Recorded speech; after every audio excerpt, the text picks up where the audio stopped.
Your past doesn't dictate your future. And in today's episode, I want to talk to you about what that actually means. You probably heard this time and time again about, your past doesn't predict your future. It doesn't dictate your future, that you can make the changes in your life at any time. And really, I've talked about this before, that's one thing I really love about social media. It's not that it is a highlight reel at the end of the day, but it's not that it's a place to be able to lie about yourself. What?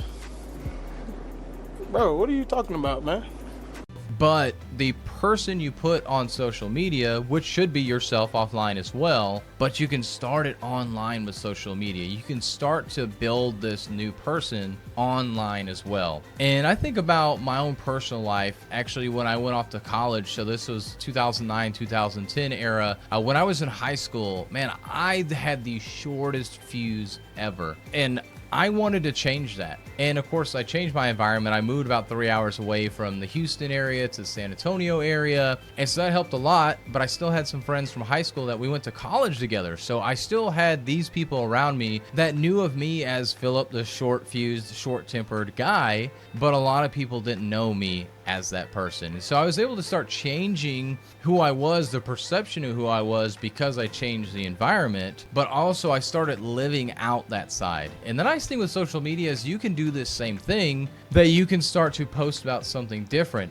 And I know I've used this example in the past, but I wanted to reiterate this story that I used to talk about public speaking all the time. I still get known and talked about public speaking a lot, but I shifted to more leadership and business and virtual assistants and content creation, things of that nature. I've changed the things I've talked about. I've grown from that, one subject matter to now kind of multifaceted subject matter that all kind of comes together. It's just things that I love to talk about and enjoy. But through social media, I was able to start putting myself as this new person a lot easier. But even for you in the real world, all you have to do is decide to change. Yes, for me, in my example, I did literally change environments. But if I wanted to make a change, I didn't have to change the environment. I didn't have to be a different person on social media to start. I think starting on social media could help you out, changing your environment completely, moving to a new city, new company, whatever, could help as well with that. It's probably going to be a lot quicker because the people around you will still see you as that old self. But as you continue to be this new person time and time again, people will start to see you as that new person. Another example of this is in your marriage. If you say you're going to make a change and you're going to start being a better husband for your wife may believe you the first time, the third time, the fifth time that you say it, but eventually she's not going to believe it if you never actually change.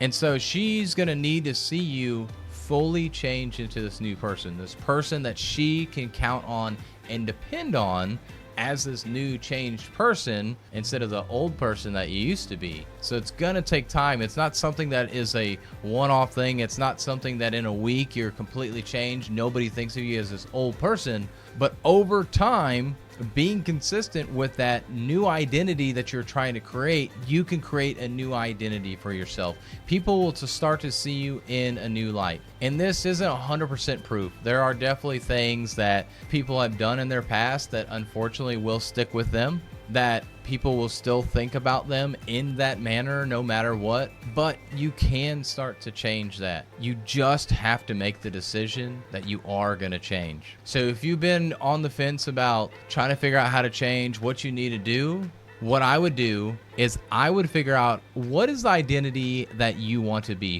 Who do you want to be known for? What do you want to be known for? What are the actions of that person? What does that person do? And then start taking those actions. Because we all have heard about fake it till you make it, but I like to talk about be it until you become it. Because if you be that new person enough that's confident, that is vocal and stands up for themselves, eventually that just becomes you. Yes, it's going to be unnatural at first. It's going to be something that puts you way out of your comfort zone that you don't want to deal with necessarily. But as you be that type of person that you're trying to become, you inevitably become that person that you are acting like. So it's not about faking it until you make it. It's about being and doing the actions of the type of person that you want to be, and eventually you will become that. You will have people around you that recognize you for that. So figure out what it is that you want to do, who you want to be, figure out the actions necessary